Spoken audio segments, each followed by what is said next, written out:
నమస్కారం NS news కి స్వాగతం. నా పేరు ఉషా. ముందుగా ముఖ్యాంశాలు. ఒకే నేరంపై ఒక కేసు మాత్రమే నమోదు చేయాలని చట్టం చెబుతున్నప్పటికీ ఒక నేరంపై రాష్ట్రంలో అనేక చోట్ల అనేక కేసులు నమోదు చేస్తున్నారని మాజీ మంత్రి వైఎస్ఆర్ కాంగ్రెస్ పార్టీ జిల్లా అధ్యక్షులు అంబటి రాంబాబు ఆగ్రహం వ్యక్తం చేశారు. మంగళవారం తన కార్యాలయంలో లాయర్లతో కలిసి విలేకరుల సమావేశం ఏర్పాటు చేశారు.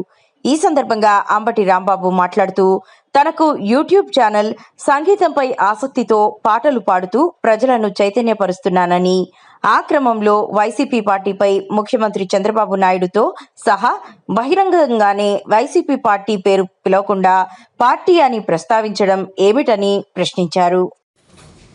ఇది ప్రజల్లో విస్తృతంగా వెళుతుంది. వెళితే భయం ఎందుకని అడుగుతా ఉన్నా. నేను ఇంకొక విషయాన్ని కూడా ఇక్కడ చాలా స్పష్టంగా చెప్పదలుచుకున్నా. జగన్మోహన్ రెడ్డి గారి మీద, మా మీద ఏఐతో నీచంగా విమర్శిస్తూ తీసినటువంటి చిత్రాలు మీరు ఇన్స్టాగ్రామ్లో, యూట్యూబ్లో చూస్తూ ఉన్నారు. దీని మీద నేను ఎస్పీ ఆఫీస్కి వెళ్ళి కంప్లైంట్ కూడా చేశాను. నా పేరు మీద ఒక కేసును రిజిస్టర్ చేశారండి. నేను పాట పెడితేనే నా మీద కేసు రిజిస్టర్ చేశారే. సాక్షాత్తు జగన్మోహన్ రెడ్డి గారిని, మాజీ ముఖ్యమంత్రిని ఆయన ఫోటోలు పెట్టి వ్యంగ్యంగా, విచ్చలవిడిగా, నీచంగా వారి కుటుంబ సభ్యుల్ని కూడా విమర్శిస్తూ ఉంటే వాటి మీద స్వయంగా మాజీ మంత్రిగా ఉన్నటువంటి నేను వెళ్ళి ఎస్పీ ఆఫీస్లో కంప్లైంట్ ఇస్తే ఎందుకు రిజిస్టర్ చేయలేదు? ఒక పాట పెట్టగానే ఎందుకు రిజిస్టర్ చేస్తున్నారు? నేను ముఖ్యంగా పోలీస్ వారిని అడుగుతా ఉన్నా, మీరు నిష్పక్షపాతంగా వ్యవహరించడానికి ఎందుకు ప్రయత్నం చేయటం లేదు? రాజకీయంగా ఒక వ్యంగ్యాన్ని నేను పెడితే వ్యంగ్యంగా ఎదుర్కోవచ్చు. చంద్రబాబు నాయుడు గారు ఎదుర్కోవచ్చు, నారా లోకేష్ గారు ఎదుర్కోవచ్చు, లేదా తెలుగుదేశం పార్టీకి చెందిన నాయకులు కూడా వ్యంగ్యంగా మనం విమర్శ చేయొచ్చు. నేను పాట పెడితే మరొక పాట పెట్టచ్చు. రాజకీయంగా నేను విమర్శ చేస్తే మరొక విమర్శ చేయొచ్చు. కానీ పోలీస్ స్టేషన్కి వెళ్ళి పోలీస్ స్టేషన్ తలుపులు తట్టి కేసులు బుక్ చేసి ఆ విధంగా నాకు సమాధానం చెప్పాలని అనుకోవడం మీ అమాయకత్వాన్ని మనం చేస్తున్నాం. ఎందుకంటే ఇది ఒక ప్రజాస్వామ్య దేశం. ఈ ప్రజాస్వామ్య దేశంలో రాజకీయ నాయకులకి, పౌరులకి కొన్ని హక్కులు ఉంటాయి. నేను చాలా ప్రశ్నలు వేస్తున్నాను. ఈ రాష్ట్రంలో రాజకీయ విమర్శలు చేస్తుంటే దానికి పోలీసులు సమాధానం చెప్పాలా? మీరు కదా సమాధానం చెప్పాల్సింది. ఈ ప్రజాస్వామ్య దేశంలో అడిగే హక్కు లేదా, ప్రశ్నించే హక్కు లేదా అని అడుగుతా ఉన్నా. మీకు ఒక విషయాన్ని ఇప్పుడు గుర్తు చేస్తా, చాలా మందికి తెలియదు. ఎందుకంటే తరం మారిపోతుంది. ఎన్టీ రామారావు గారు, నందమూరి తారక రామారావు గారు, ఎవరైతే చంద్రబాబు నాయుడు గారి మామగారు, ఎవరైతే చంద్రబాబు నాయుడు గారు వెన్నుపోటు పొడిచి ఈ రాజకీయ పార్టీని లాక్కున్నటువంటి ఎన్టీ రామారావు గారు ముఖ్యమంత్రిగా ఉన్న రోజుల్లో సినిమాలు తీశారు. వ్యంగ్య సినిమాలు మీకు గుర్తున్నాయో లేదో. నా పిలిపే ప్రభంజనం అని ఒక సినిమా, మండలాధీశుడు, గండిపేట రాశి, ఇలా అనేకమైనటువంటి చిత్రాలు, 2.5 గంటలు 3 గంటలు ఉన్నటువంటి నిడివి కలిగినటువంటి చిత్రాలు ఈ రాష్ట్రంలో విడుదలయ్యాయి. సాక్షాత్తు ఎన్టీ రామారావు గారిని పోలినటువంటి డ్రెస్ వేశారు. దానిలో కోట శ్రీనివాసరావు గారు చనిపోయాడు, ఆయన ఎన్టీ రామారావు గారి పాత్ర పోషించారు. ఆ విధంగా కాషాయ వస్త్రాలు వేసుకొని చాలా వ్యంగ్యంగా చిత్రాలు తీసి ప్రజల్లోకి తీసుకువెళ్ళేటువంటి సందర్భం ఎన్టీ రామారావు గారు ముఖ్యమంత్రిగా ఉన్నప్పుడు కూడా. కానీ ఎన్టీ రామారావు గారు ఏ కేసులు పెట్టలేదే. మహానటుడు కృష్ణ గారు తీసిన సినిమాలు ఉన్నాయి. నా పిలిపే ప్రభంజనం. ఎన్టీ రామారావు గారు ఆ రోజున పోలీసులు లేరా? ఆ రోజు పోలీసులు మరి కృష్ణ గారి మీద కేసు పెట్టారా? శేషగిరావు గారి మీద కేసు పెట్టారా? ఈ చిత్రాలు తీసినటువంటి శ్రీనివాసుల మీద కేసు పెట్టారా? ఏంటిది నాకు అర్థం కాదు. సాక్షాత్తు చిత్రాలనే తీసి ఆంధ్ర రాష్ట్ర థియేటర్లో విడుదల చేసి మండలాధీశుడని, నా పిలిపే ప్రపంచమని, గండిపేట రహస్యమని వ్యంగ్య చిత్రాలు తీసి ఎన్టీ రామారావు గారిని రాజకీయంగా విమర్శ చేస్తే ఎన్టీ రామారావు ఎదుర్కొన్నాడు, కేసులు పెట్టలేదే.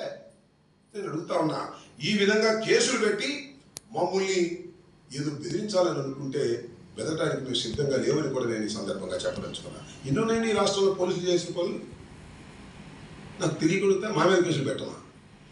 పోస్టులు పెడితే కేసులు పెడతారా? ఎంత దిగజారిపోయిన పోలీసు వ్యవస్థ కూడా నాకు అర్థం కావట్లేదు.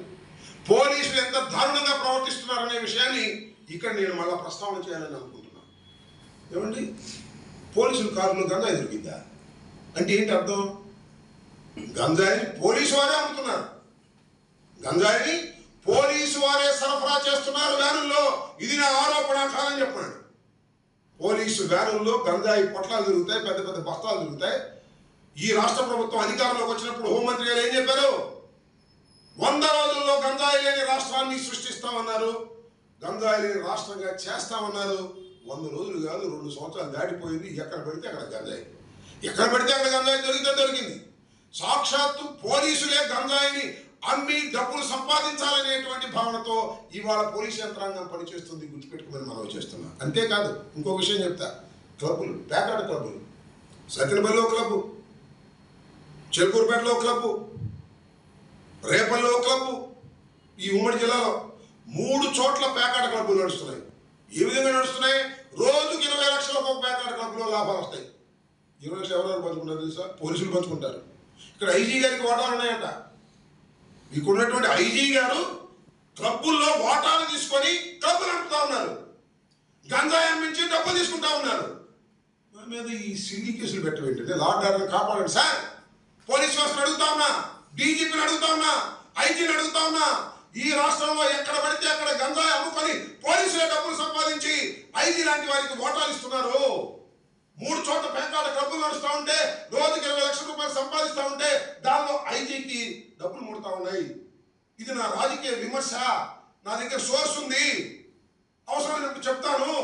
ఎందుకు జరుగుతూ ఉన్నాయి క్లబ్బులు అని అడుగుతా ఉన్నా. చిలకూరుపేటలో ఎందుకు క్లబ్ జరుగుతూ ఉంది? సత్యనపల్లి ఎందుకు క్లబ్ జరుగుతూ ఉంది? రేపల్లి ఎందుకు క్లబ్ జరుగుతూ ఉంది? అక్కడ ఉన్నటువంటి తెలుగుదేశం నాయకులు, పోలీసులు, ఐజీ గారు మొత్తం కుమ్మక్కాయ డబ్బులు సంపాదించి వాటాలు వేసుకుంటున్నారు తప్ప లాండాటం కాపాడటంలా. ఎవరు శ్రీనివాసరావుని కంప్లైంట్ ఇస్తే RRR మీద రిజిస్టర్ చేయలేదంట కేసు. వాళ్ళు కోర్టులో అడిగారు ఎందుకు రిజిస్టర్ చేయలేదని. అంటే మీకు అనుకూలంగా ఉన్న వాళ్ళ కేసు రిజిస్టర్ చేస్తాడు, అనుకూలంగా లేని వారి కేసు రిజిస్టర్ చేయరు. నేను ఇచ్చిన కంప్లైంట్స్ మీద, ఎస్పీ ఆఫీస్కి ఇచ్చిన కంప్లైంట్స్ మీద సుయి లేదు, సై లేదు. కానీ ఎవరు ఇచ్చారంట ఒక కేసు ఎవరైనా. ఇంతకుముందు చాలా కేసులు పోలీసు వారు రిజిస్టర్ చేశారు ఎఫ్ఐఆర్లుగా. అవన్నీ కూడా ఎఫ్ఐఆర్ దశలోనే ఉన్నాయి. ఇంకా ఎక్కడా కూడా ఛార్జ్ షీట్లు ఫైల్ చేయనటువంటి నేపథ్యం. ఎందుకు ఈ విషయాన్ని చెప్తున్నానంటే సుమారుగా నా మీద ఎన్ని కేసులు వివిధ పోలీస్ స్టేషన్లో రికార్డ్ అయ్యాయో బహుశా పోలీస్ వారికి తెలియదు, నాకు కూడా తెలియదు. ఎందుకంటే ఒకే నేరం మీద అనేక పోలీస్ స్టేషన్లో కేసులు రిజిస్టర్ చేసినటువంటి అరుదైనటువంటి సంఘటన. చట్టం చాలా క్లియర్గా చెప్తుంది ఒకే నేరం మీద ఒక కేసు మాత్రమే రిజిస్టర్ చేయాలి అని. కానీ ఒకే నేరారోపణ మీద అనేక పోలీస్ స్టేషన్లో కేసులు రిజిస్టర్ చేసి నన్ను వేధించాలి, భయపెట్టాలనేటువంటి ప్రయత్నం చేస్తున్నారు.